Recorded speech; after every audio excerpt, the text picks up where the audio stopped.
Vamos ver mais um exemplo. Considerando o problema já estudado anteriormente, né, que esse problema A aqui foi o mesmo problema que a gente já resolveu 2 vezes, né? Esboce os círculos de Mohr para o estado geral de tensões 3D, determinando as tensões máximas de cisalhamento.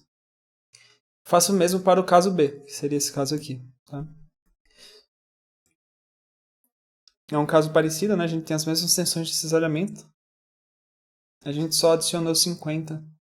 A gente somou 50 nas tensões normais, ok?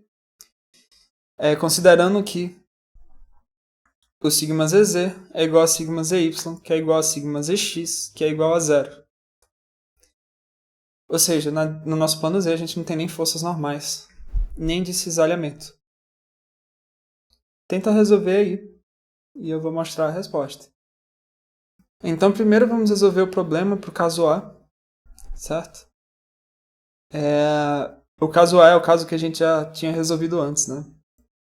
Então a gente pode fazer o círculo de Mohr considerando só o estado plano de tensão, certo? Porque sigma ZZ é uma tensão principal, e ela é uma tensão principal porque as tensões de cisalhamento naquele plano são 0, tá? Então, seguindo o nosso algoritmozinho, a gente vai plotar aqui os nossos 2 pontinhos, né? Que é o sigma xx e o menos sigma xy. Então, a gente põe um pontinho aqui. E o nosso segundo ponto vai ser o sigma yy, que é menos 10. Aqui, menos 10. E o nosso sigma yx na direção positiva, tá? Esse carinha aqui a gente vai traçar um diâmetro da nossa circunferência e a gente vai desenhar a nossa circunferência, tá? A gente vai ficar com isso aqui.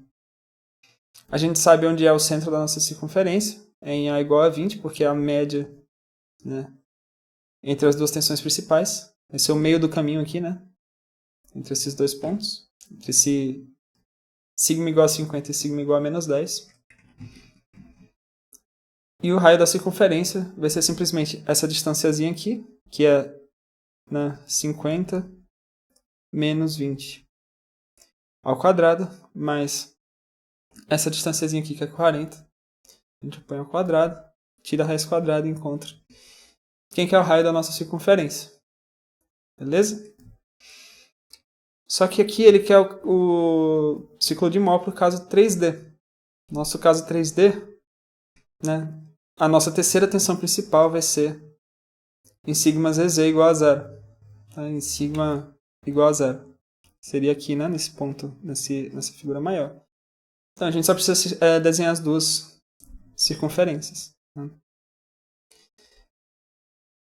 A gente vai ver, né, que se a gente calcular o raio da maior circunferência, essa maior circunferência é justamente essa circunferência que a gente tinha antes, vai dar 50 megapascal, né, que é a nossa tensão de cisalhamento máximo possível. Né? Esse é o raiozinho aqui dessa circunferência. Essa alturinha aqui, né? Essa é a nossa tensão de cisalhamento máxima possível para esse estado geral de tensões. Beleza? Mas o que vai acontecer se a gente considerar esse outro probleminha aqui? Em vez desse primeiro problema que a gente está repetindo, né? Vamos ver. O segundo problema, então, é igual ao primeiro. Quase igual, né? Só que ele tem...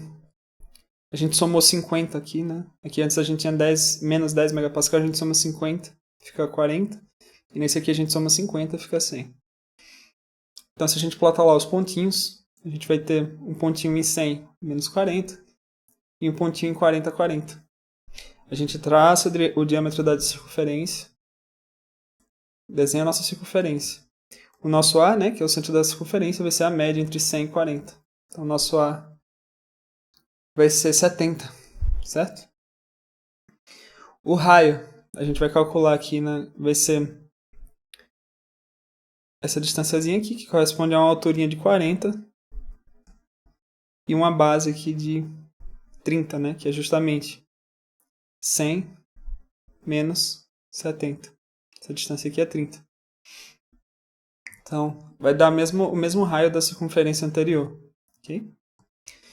Então, a gente desenha a nossa circunferência. Ela vai ter tensões principais de 120 e 20. que é justamente A mais o raio e A menos o raio, né?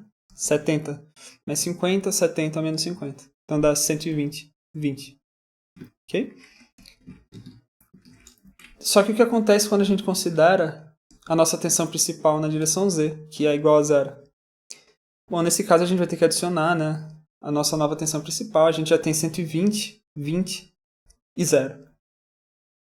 Quando a gente adiciona a nova tensão principal, a gente adiciona dois novos círculos, né?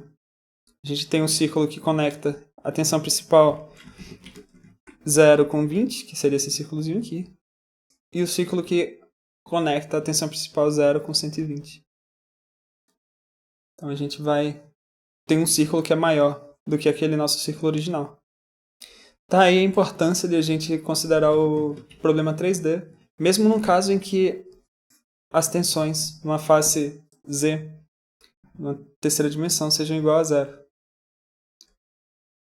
E é claro, né, se a gente considerar só essa direção Z, e a gente fizer uma rotação em torno de Z, a gente vai estar sempre dentro desse círculo aqui. E a gente nunca vai conseguir enxergar a nossa tensão de cisalhamento máxima, certo?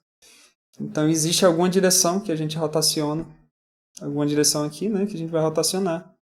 Esse carinha que vai fazer a gente bater na tensão de cisalhamento máximo. Tá? E essa direção vai ser uma das direções onde a tensão principal, onde as tensões são principais, certo? Então vamos supor que essa direção, a gente pode pegar ou essa direção onde a tensão principal é 120, ou onde a tensão principal é 20. Se a gente pegar, deixa eu apagar isso aqui, fica mais fácil. Se a gente começar da direção onde a tensão principal é 120, vai ter um eixo perpendicular a ela, que se a gente girar, a gente vai cair nessa tensão máxima de cisalhamento, certo? E se a gente começasse onde a tensão principal é 20, a gente precisaria rotacionar 90 graus para cair aonde ela é 120, e depois fazer uma outra rotação de 90 graus em um outro eixo, na direção de um outro eixo, que é na direção principal, tá? Na direção da tensão principal. Espero que tenha dado para entender.